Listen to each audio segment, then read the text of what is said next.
Buenas tardes, apreciados hermanos y hermanas. Nuevamente está con ustedes el hermano Alexander Castellanos, transmitiendo palabra de Dios acerca de la vida y ministerio de Cristo. Hoy veremos la lección número 107 y el tema que estamos estudiando es habiendo yo sido ciego, ahora veo. Y estamos transmitiendo a través del Alumbrador Cristiano y a través de mi especial programa Te Daré lo Mejor. Usted puede sintonizar también nuestro propio sitio web www.iglesiadecristo.xyz. De manera pues que vamos a dirigirnos al Señor en oración para que Él me ayude a presentar su palabra. Oremos. Señor Dios Todopoderoso, una vez más estamos agradeciendo enormemente por la bendición de presentar tu palabra. Ella nos ayuda mucho en nuestra vida, en lo espiritual. Y siempre la súplica es que el Espíritu Santo sea quien me guíe. También que haya mucha edificación para toda la hermandad y evidentemente que la honra y gloria tú la recibas. En el poderoso nombre de nuestro Señor Jesucristo. Amén. Amén. Bueno, como ustedes saben, en este tema, habiendo yo sido ciego, ahora veo. Vamos a estar viendo aspectos muy importantes. Como les digo, es la segunda parte, serán 3 partes que presentaré de este estudio. Veamos lo que a continuación nos presenta palabra de Dios. Recuerdan que el análisis es sobre el Evangelio de Juan capítulo 9 y lo que vamos a ver es acerca de un problema a ser resuelto, que está basado en los versículos 8 al 14.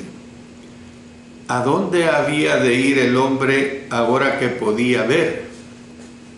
No tenía idea de dónde se encontraba Jesús, porque miren lo que dice los versículos 1 y 12. Al pasar Jesús vio a un hombre ciego de nacimiento. Versículo 12. Entonces le dijeron, ¿dónde está él? Él dijo, no sé. Y no era apropiado pues regresar a su puesto de mendigo, así que fue a casa. Cuando sus vecinos lo vieron, no estaban seguros de que se trataba de él. Es algo rara esta situación, pero parecía él, pero ya no tenía el modo de andar cuidadoso de los ciegos. Usted sabe perfectamente bien cómo se conduce un ciego. Sus ojos estaban abiertos y enfocados. Su cabeza se volvía de un lado a otro, al ser atraída su atención por cada nueva vista. Los que le habían conocido en el pasado discutían. Miren lo que dice el versículo 9. Unos decían, Él es, y otros, a Él se parece. Para mí esto me parece realmente absurdo, pero cuando se dice a Él se parece, pues realmente lo que querían era causar problemas. Mientras debatían, el hombre no dejaba de decir, yo soy, allí en este mismo versículo 9. Es probable que sonriera a lo mejor mientras él respondía preguntas y volvía a contar lo ocurrido. Mire lo que nos dice en Juan 9, versículos 10 al 12. Y le dijeron, ¿cómo te fueron abiertos los ojos? Respondió él y dijo, aquel hombre que se llama Jesús hizo lodo, me untó los ojos y me dijo, ve al Siloé y lávate. Y fui y me lavé y recibí la vista. Entonces le dijeron, ¿dónde está él? Él dijo, no sé. Los discípulos habían visto al hombre como un enigma a ser descifrado. Ahora los vecinos lo veían como un problema a ser resuelto. La realidad del milagro los desconcertó. El hecho de que se le atribuyera a Jesús los confundió. Miren lo que dice los versículos 16 hasta el 22. Entonces algunos de los fariseos decían, ese hombre no procede de Dios, porque no guarda el día de reposo. Otros decían, ¿cómo puede un hombre pecador hacer estas señales? Y había disensión entre ellos. Esto dijeron sus padres, porque tenían miedo de los judíos, por cuanto los judíos ya habían acordado que si alguno confesase que Jesús era el Mesías, fuera expulsado de la sinagoga. Este último versículo lo vamos a usar mucho. Y el hecho pues de que el milagro ocurriera en el día de reposo también era una situación de la cual ellos se agarraban para causarle problemas. Juan 9:14 dice, y era día de reposo cuando Jesús había hecho el lodo y le había abierto los ojos. Es decir, que les molestó, pues. No podían desenmarañar estas cuestiones. Por lo tanto, llevaron al hombre a los que afirmaban tener todas las respuestas, los dirigentes religiosos de Jerusalén. Dice el versículo 13, llevaron ante los fariseos al que había sido ciego.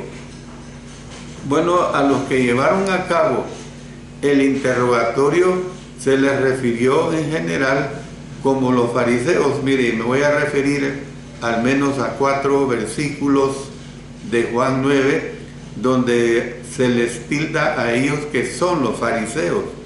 Los versículos 13, 15, 16 y 40. Llevaron ante los fariseos al que había sido ciego. 15. Volvieron pues a preguntarle también los fariseos cómo había recibido la vista. Él les dijo, me puso lodo sobre los ojos y me lavé y veo. 16. Entonces algunos de los fariseos decían, ese hombre no procede de Dios porque no guarda el día de reposo. Otros decían, ¿cómo puede un hombre pecador hacer estas señales? Y había disensión entre ellos. Y por último el versículo 40. Entonces algunos de los fariseos que estaban con él, al oír esto le dijeron, ¿acaso nosotros somos también ciegos?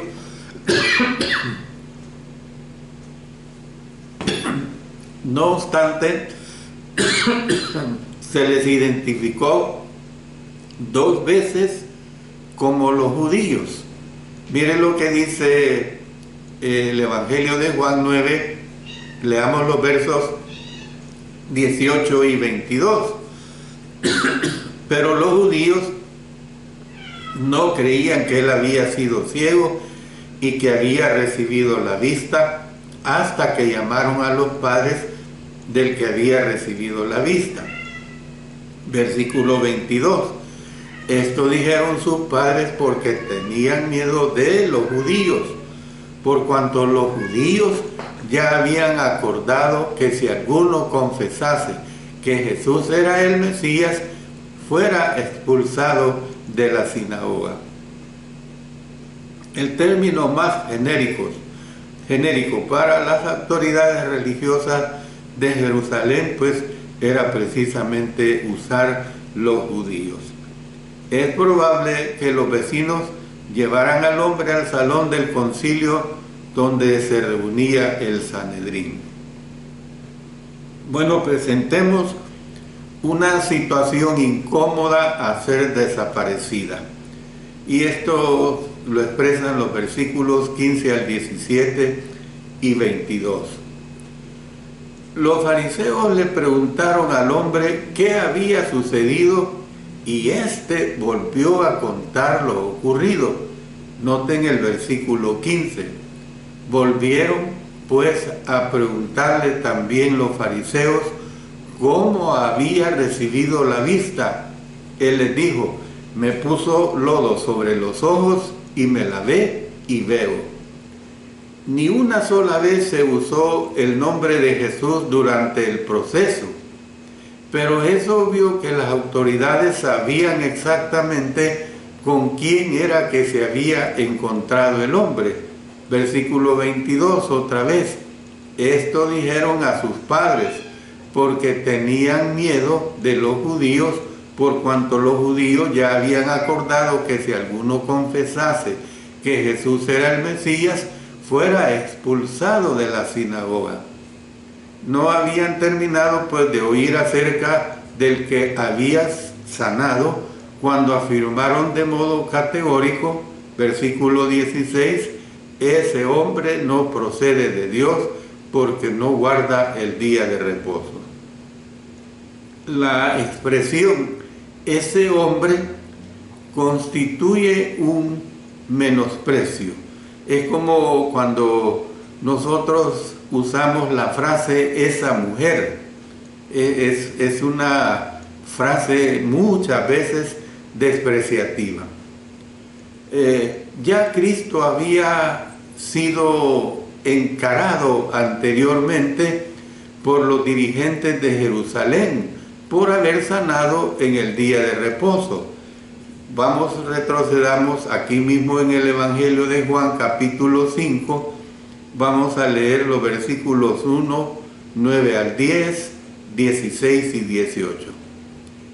Después de estas cosas había una fiesta de los judíos y subió Jesús a Jerusalén. 9 y 10. Y al instante aquel hombre fue sanado y tomó su lecho y anduvo, y era día de reposo aquel día. Entonces los judíos dijeron a aquel que había sido sanado: el día de reposo, no te es lícito llevar tu lecho. 16. Y por esta causa los judíos perseguían a Jesús y procuraban matarle, porque hacía estas cosas en el día de reposo. 18. Por esto los judíos aún más procuraban matarle, porque no solo quebrantaba el día de reposo, sino que también decía que Dios era su propio Padre, haciéndose igual a Dios. Pero también documentemos esto siempre con el Evangelio de Juan. Vámonos al capítulo 7, versículos 21 al 23. Jesús respondió y les dijo: una obra hice, y todos os maravilláis. Por cierto, Moisés os dio la circuncisión, no porque sea de Moisés, sino de los padres, y en el día de reposo circuncidáis al hombre. Si recibe el hombre la circuncisión en el día de reposo, para que la ley de Moisés no sea quebrantada, os enojáis conmigo, porque en el día de reposo sané completamente a un hombre.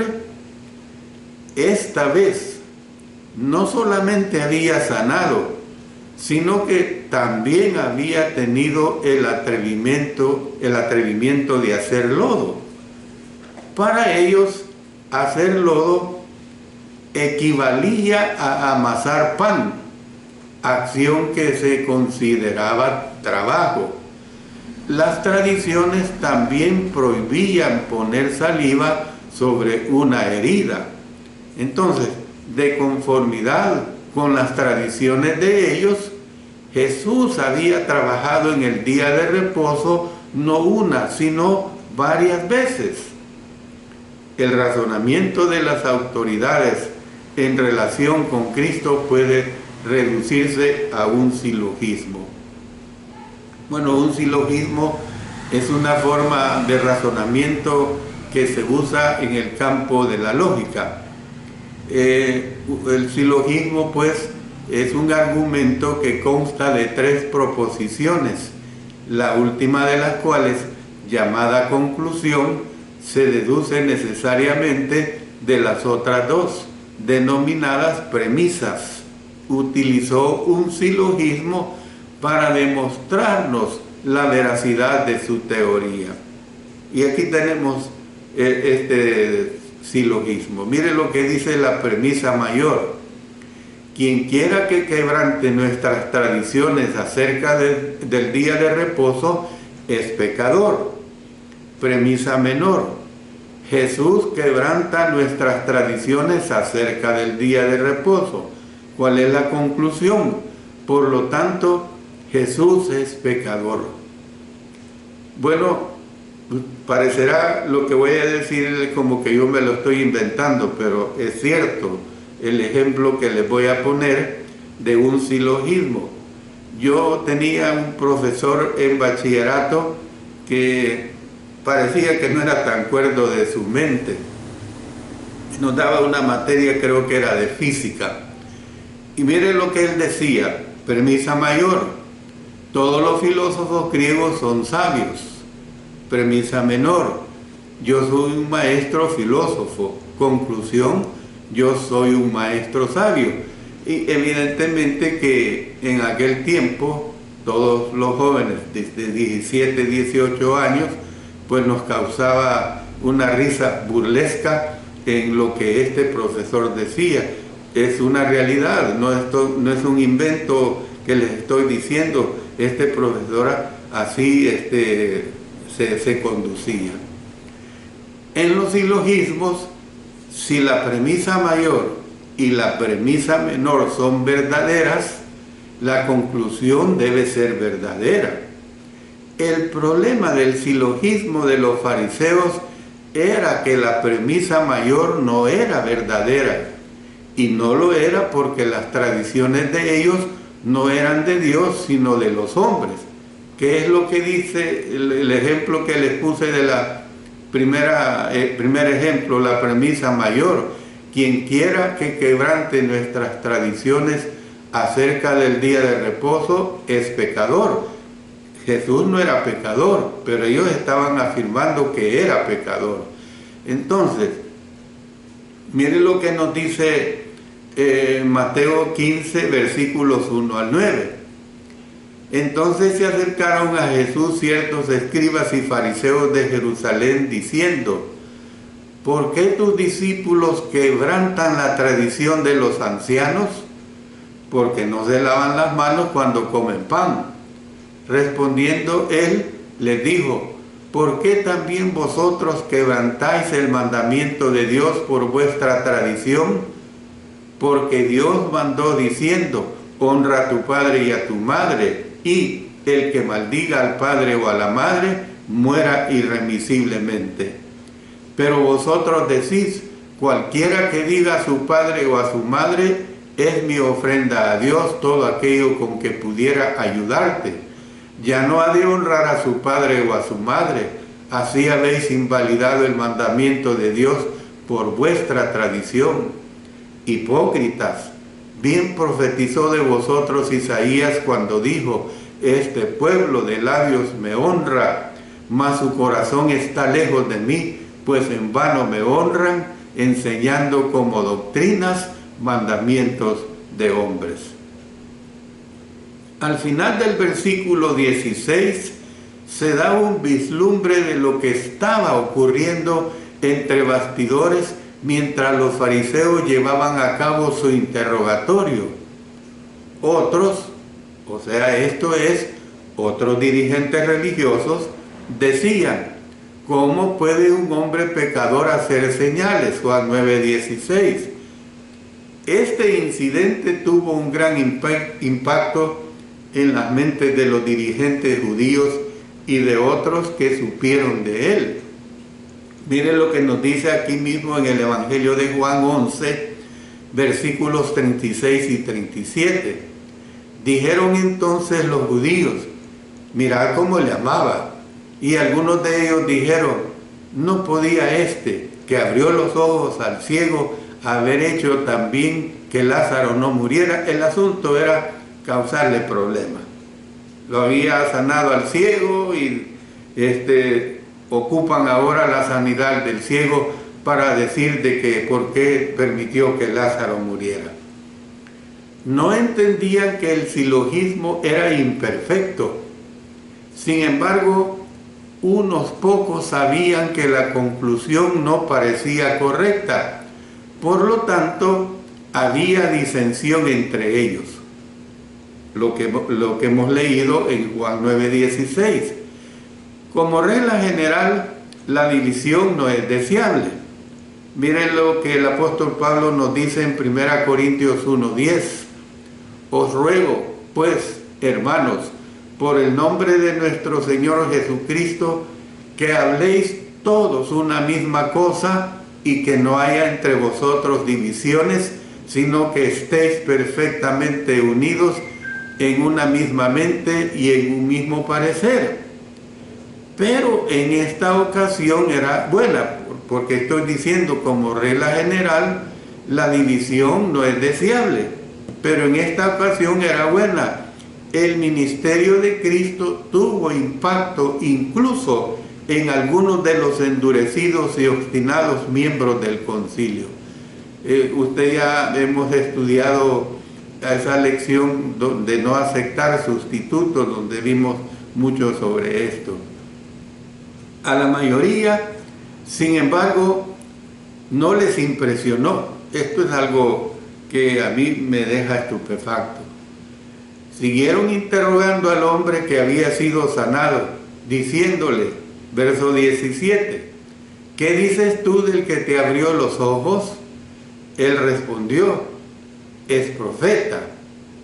Bueno, compare esta aseveración con la que se recoge en Juan capítulo 4, versículo 19, cuando aquella mujer expresa, le dijo la mujer, Señor, me parece que tú eres profeta. Todavía no estaba seguro de quién era Jesús, pero como podía hacer milagros, el hombre reconoció que por lo menos debía de ser profeta. Los profetas Elías y Eliseo habían llevado a cabo milagros. Usted puede leer todo el capítulo 18 de Primero Reyes. Mire lo que dice el Segundo Reyes 2, 19 al 22. Y los hombres de la ciudad dijeron a Eliseo, he aquí el lugar en donde está colocada esta ciudad es bueno, como mi señor ve, mas las aguas son malas y la tierra es estéril. Entonces él dijo, traedme una vasija nueva y poned en ella sal, y se la trajeron. Y saliendo él a los manantiales de las aguas, echó dentro la sal y dijo, así ha dicho Jehová, yo sané estas aguas y no habrá más en ellas muerte ni enfermedad. Y fueron sanas las aguas hasta hoy, conforme a la palabra que habló Eliseo. Yo lo remito también, si usted lo desea, puede leer el libro Segundo de Reyes, capítulo 4, 18 hasta el 44, también Segundo de Reyes, capítulo 5, versículos 1 al 14. Bueno, veamos esta parte que corresponde a un peligro a ser evitado, que se discute aquí en los versos 18 al 23. Algunos de los interrogadores creyeron que el hombre podía estar mintiendo en cuanto a que había sido sanado, así que llamaron a sus padres. Bueno, diríamos que ellos creyeron que el hombre pretendía timarlos o que estaba tratando de estafarlos. Pero, ¿qué es lo que vemos en el versículo 18? Pero los judíos no creían que él había sido ciego y que había recibido la vista hasta que llamaron a los padres del que había recibido la vista. El padre y la madre del hombre vinieron temblando a la presencia de los hombres más poderosos del país. Porque, mire, yo le dije que este versículo lo iba a usar bastante en este mensaje. El versículo 22. Esto dijeron sus padres, porque tenían miedo de los judíos, por cuanto los judíos ya habían acordado que si alguno confesase que Jesús era el Mesías, fuera expulsado de la sinagoga. Mire, ¿qué era ser expulsado de la sinagoga? Pero antes le quiero ilustrar esto con lo siguiente.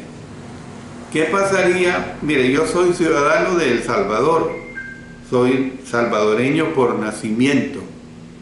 ¿Qué pasaría si de repente por X delito que yo cometiera, las leyes nuestras me dijeran: a usted se le quita la ciudadanía salvadoreña? Hombre, para mí eso sería nefasto. ¿Por qué? Porque si me quitan la ciudadanía salvadoreña, ¿a dónde me voy?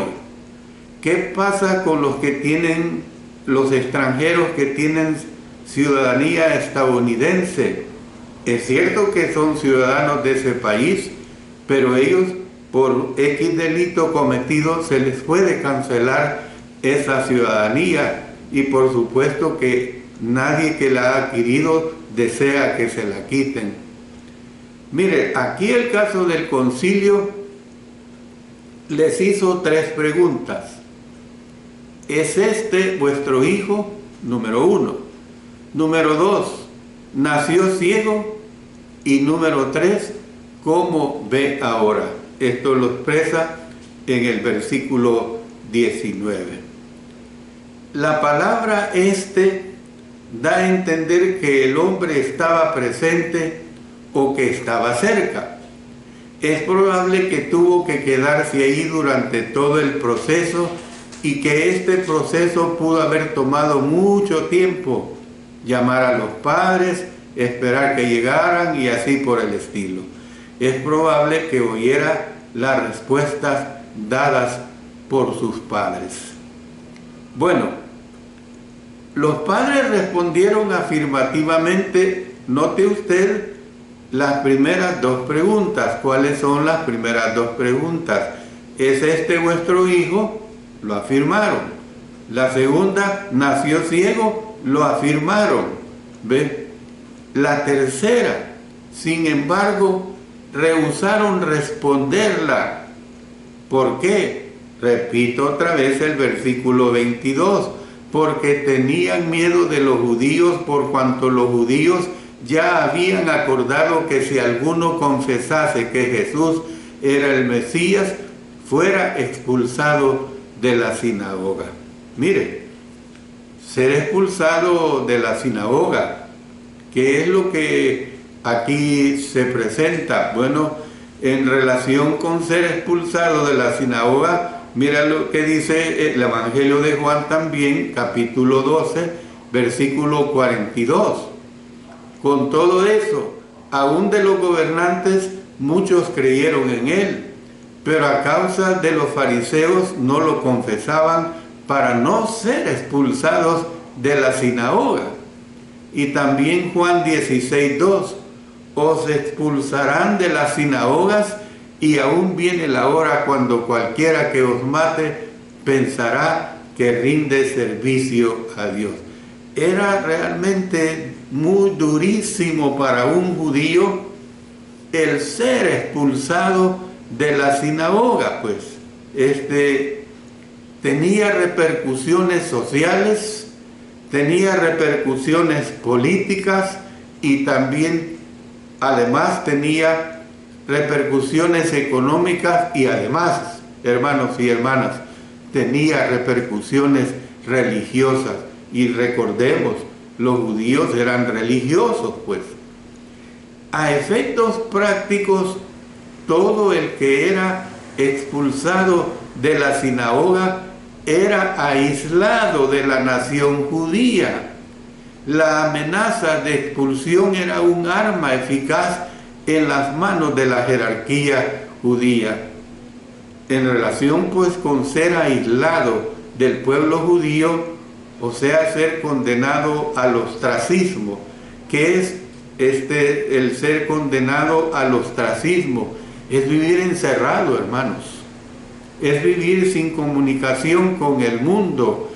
Mire los ejemplos que le pongo en Números 15:30. Mas la persona que hiciere algo con soberbia, así el natural como el extranjero, ultraja a Jehová. Esa persona será cortada de medio de su pueblo. Lucas 6:22 dice: bienaventurados seréis cuando los hombres os aborrezcan y cuando os aparten de sí y os vituperen y desechen vuestro nombre como malo por causa del Hijo del Hombre. Fíjense bien, cuando os aparten de sí, pero aquí no estamos hablando de ser apartado por Cristo, aquí estamos hablando de ser apartado y de ser cortado de todos los privilegios como ciudadanos judíos, pues. Entonces, era de esperar que alguien se gozara con el hombre que había sido sanado, pero aparentemente nadie lo hizo. Los vecinos consideraron que el hombre era un problema a ser resuelto. Sus padres ahora lo veían como un peligro a ser evitado. En relación con la pregunta número 3 sobre cómo había recibido el hombre la vista, esto fue lo que respondieron: como ve ahora, no lo sabemos, o quien le haya abierto los ojos, nosotros tampoco lo sabemos. Y miren cómo se expresan: edad tiene, preguntarle a él, él hablará por sí mismo. Versículo 21, me estoy refiriendo. Hay quienes creen que edad tiene significa sencillamente que el hombre tenía más de 13 años, y yo pienso que era al menos de 20 o más años, porque si se refiere a él como hombre, una persona de 13 años es un niño. Lo más probable es que signifique que tenía más de 30 años, ya que esta era la edad en que se consideraba que un hombre alcanzaba la madurez. O sea, en esa cultura, aún de los 29 años para abajo, era considerado como un joven. Bueno, ¿qué es lo que vemos? Una plaga a ser aplastada. Lo vemos en los versículos 24 al 34. Al no quedar satisfechos con la respuesta dada por los padres, los fariseos volvieron a atacar al hijo. Versículo 24. Entonces volvieron a llamar al hombre que había sido ciego. El mendigo descubrió que el hecho de poder ver tenía su lado negativo. Anteriormente había oído expresiones de odio. Ahora, por primera vez, las estaba viendo. El destello de ojos llenos de enojo, las muecas de labios que gruñían y los ceños fruncidos por la incredulidad. Le dijeron al hombre: da gloria a Dios, nosotros sabemos que ese hombre es pecador. Versículo 24. El encargo de dar gloria a Dios podía significar: da gloria a Dios y no a Jesús. Pero es probable que la frase fuera una forma de administrar un juramento para decir la verdad. Y le pongo un ejemplo que tenemos en Josué 7:19.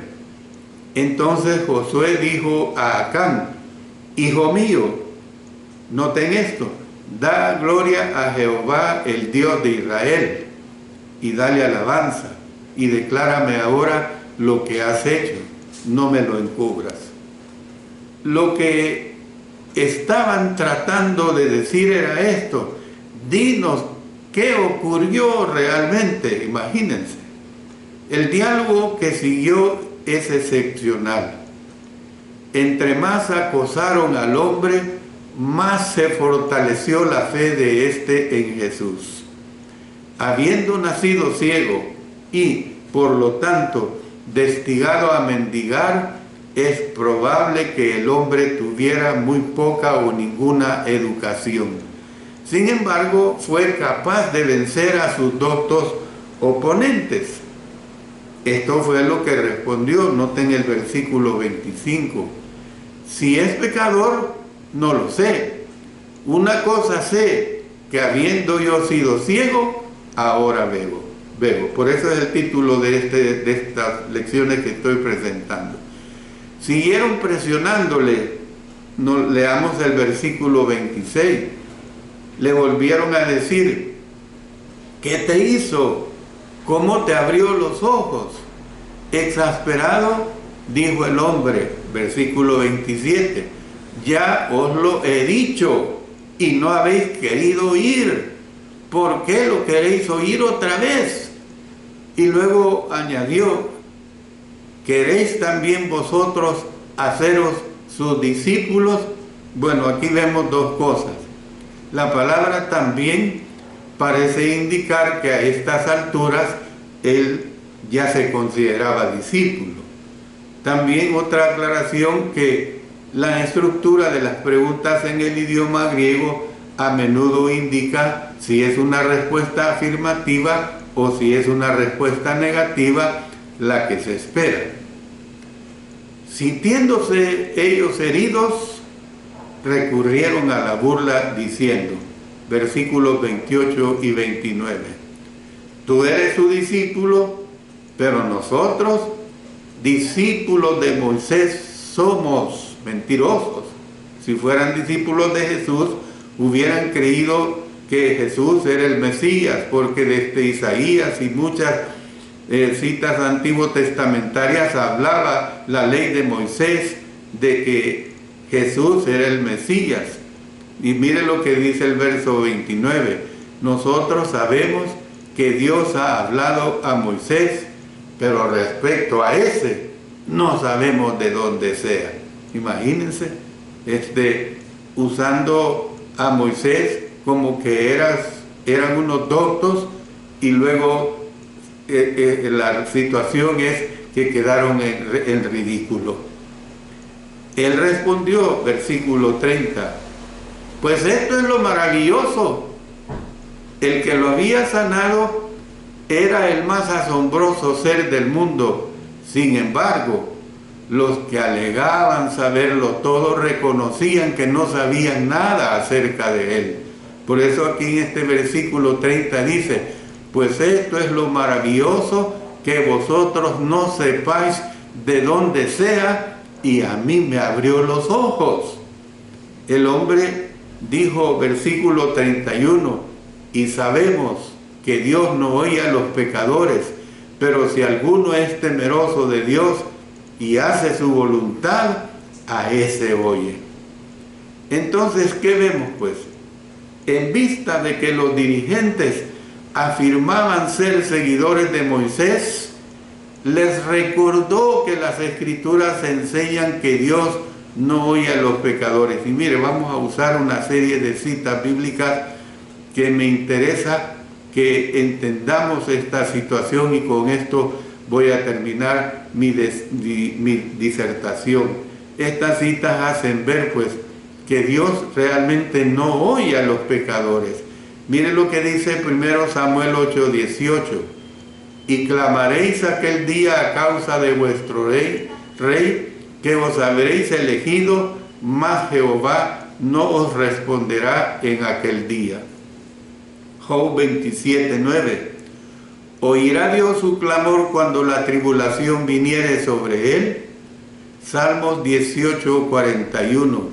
Clamaron y no hubo quien salvase, aún a Jehová, pero no los oyó. Por el pecado, pues. Salmos 34:15 al 10 y 16. Los ojos de Jehová están sobre los justos, y atentos sus oídos al clamor de ellos. La ira de Jehová contra los que hacen mal, para cortar de la tierra la memoria de ellos. Salmos 66:18. Si en mi corazón hubiese yo mirado a la iniquidad, el Señor no me habría escuchado. Salmos 145:19 y 20. Cumplirá el deseo de los que le temen, oirá a sí mismo el clamor de ellos y los salvará.